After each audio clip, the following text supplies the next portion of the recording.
Survival programs. Yeah, there are some things behind that you might have never stopped to think about, and it's worth us talking a bit about it here today.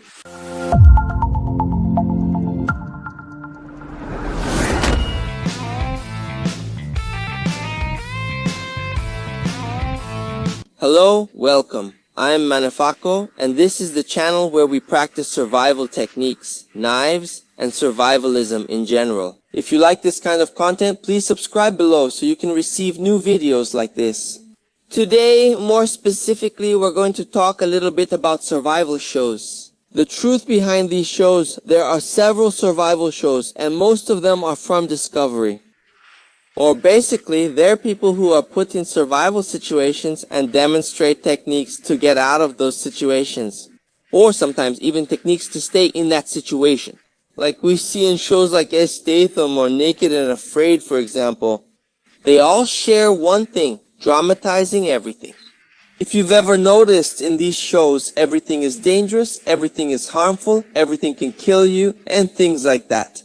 What happens is that this show is made for regular people. It's a generic show so that anyone can enjoy it. And maybe if they showed the reality, showed that maybe it's not all like they're saying, then not everyone would want to watch it. So what we see the most are those interviews with the camera close up on the person talking like this. We are in a dangerous environment. We have 10 species of snakes. All of them are deadly, and for every 10 people who get bitten, 15 die. You know, this kind of thing here, a bit exaggerated of course, but usually there's always this kind of dramatization. But why am I bringing this up to you? Because maybe it's not all that. Oh, but nature isn't dangerous. Yes, it really is. There are animals, there are rivers that can harm you, there are insects, things that can, yes, hurt you out in nature. But have you ever stopped to think that despite all these dangers, all these problems in the cell, a place that terrible, you rarely see anyone coming out of there bitten by a snake. Or if they weren't swept away by a river, or if they didn't die, you never actually see anyone die on a show like that. Those problems exist, but nature is generally afraid of humans. So for example, when I arrived here yesterday, there were probably some animals that used to walk around this area where I set up my campsite. Once I began making a fire, setting up my shelter, and making noise, the animals stopped staying near me. So my biggest risk is when I go out to look for something. So the risk exists, but it's not that big. For example, snakes. Snakes, yes, they bite, they defend themselves, but most of the time they're afraid of humans and run away if you get close. So what we need to know is that when we're out in the woods, we need to be careful. Walk carefully, watch your step, and stay aware of your surroundings. Because that will help us avoid having an accident, for example. Because actually, I believe the biggest danger I face here in the area where I am is when I'm walking here by the river, which is behind me. I could step, slip, and hurt myself. That risk is much greater than, for example, a snake. While I'm sleeping, coming up here to my shelter to bite me, they're not going to do that. Even if there were large animals here like jaguars, it's very unlikely one would come to my shelter and bite me. Something like that? Why? Because humans are big animals and other animals are afraid of them because humans have dominated the earth. That's not what happened. Who controls the animals today? Humans? So even big animals are afraid of humans. Of course, you can't just run into them like that. They'll try to defend themselves, but in general, they'll try to stay away from you. Maybe they'll watch from a distance, kind of curious, but they don't want to eat you. They don't want to kill you. Another thing that's pretty common in that show, Naked and Afraid, for example, is that usually the people who go there, I'm not saying everyone, but a lot of people who go there end up spending a lot of days doing nothing. What do you think about that? Sometimes there are participants who go on that show and stay there for 4 days without even managing to make a fire, set up a shelter, or anything like that. But why is that? Aren't they survival experts? The top guys, right? No, usually they're not. Why? Have you ever thought about it? It's a 21-day challenge. That means they have to find someone who accepts the challenge, which is not easy at all. Plus, they don't work for an entire month. Where do you find someone who can today, without a second thought, go a month without working and not get anything in return? I can't say if, for example, those who go to the challenge more than once, if they get paid. But I've heard several times in the series that they say there are no prizes for those who stay there for 21 days. So, it's impossible to know if they get anything secretly. One thing is clear, no one can take a month off work and return as if nothing happened. That's why most of the time they have to call whom? Retired military personnel, for example. People who went to Iraq, to Iran, somewhere like that, and now have returned to their country. Now they're retired, as expected. These people don't have much to do. They're retired, getting money, and still young. So these kinds of people are ideal for this kind of challenge. That's why they're the ones we see the most. And usually these kinds of people did get jungle training and things like that at some point. But they never really took the time to practice this for real, to do this often, go camping, see what the environment is like. And usually they don't know how to do things properly. For example, such a simple task as starting a fire.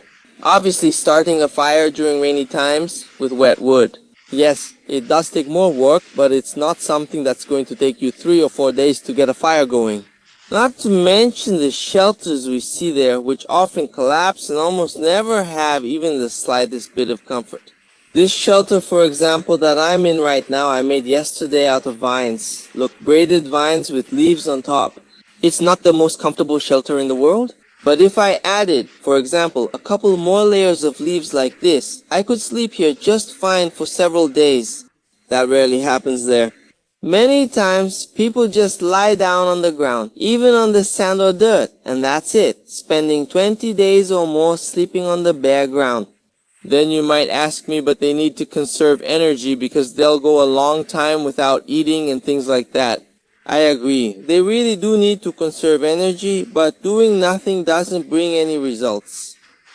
So, to get any results, to be able to endure these days in at least a decent way, you need to do something. It's more than just waiting for time to pass. I'm not here to criticize anyone who watches. I actually like and watch this series myself. It's made for a general audience. In other words, it's made with the people they can include in the series. Which probably isn't very easy. People who agree to go that long without eating and go out into the wilderness, getting bitten by insects. And made for the viewers. In general. In other words, it needs to have dramatization, it needs to have this whole story behind it just to entertain us and make us want to watch more. That's interesting, but we as survivalists have to be very careful. We do, when trying to use that as a form of preparation. Is it possible to actually learn something from this kind of show? Of course, definitely. You can learn from it, but you can't take it as a rule. If you learn the technique there, if you saw something that worked, you keep that in your memory and you'll try it out the day you go camping, because that's the only way you'll know if it really works, because sometimes it's just staged. For example, I heard about it in an official interview that one of the participants gave to one of those shows like the Noide with Danilo Gentili, those talk shows, you know. And he explained there a situation where he had gone hunting, and during that hunt, no one had filmed anything. And then they reenacted that whole hunt. Obviously dramatizing it a lot more, doing that thing they always do. So a lot of times it's staged to make it fun for us to watch. Not that it's something wrong, but if you're a survivalist who wants to learn real techniques, you need to put them into practice and test them to see if they work, because otherwise they might let you down. A very clear example of this is that they often say smoke drives mosquitoes away. I did this test here at the camp I'm staying at. So, all day yesterday, I kept the campfire burning, and really, the mosquitoes? They stayed a little farther away from this area, but that doesn't mean that if there were a lot of mosquitoes, this would be enough. Because there have been camps where, even with the campfire, it didn't solve the problem. Another thing is that they usually make a campfire and build a shelter like this a few meters away. And they say that the lit campfire will warm them up, mentioning fogueira echo in this case. But actually, that doesn't work. I've tried doing that several times, and the only way that worked for me was this way here. Set up a campfire in a reflector shape using stones or, if unavailable, green wood. Directly in front at bed level. Placing it lower doesn't work either. So the campfire itself reflects the heat over here and the shelter's roof reflects the heat. For me, this was the only way that really worked. And look, I've been through several situations like this. I've even had hypothermia testing this technique, trying to sleep without a blanket, just with a campfire. So this here is something essential and that most of the time nobody does. Another thing we see a lot in this series, since usually people who go there are unprepared, is the blade they bring. Usually you can see them bringing blades from eBay or AliExpress, those stainless steel blades, cheap ones that break easily. They bring that kind of steel. From that we can tell that I think they've never really put a blade like that to the test. Because if they had, they would realize that those have a much higher chance of breaking than, for example, a handmade carbon steel blade or something like that. This little knife here, for example, was used to build this whole camping area. Only it held up and didn't have any problems. Most of the time, their blades also hold up, but a lot of those times, it's because they barely use them. So, overall, that's it. It's a television show. It's a lot of fun. I like to watch it. But be careful. Don't use this as your way of preparing. Of course, try to learn some techniques from there, but just keep them in mind, as well as the concrete ones. Like something that works after you test it, after you're sure that it really works.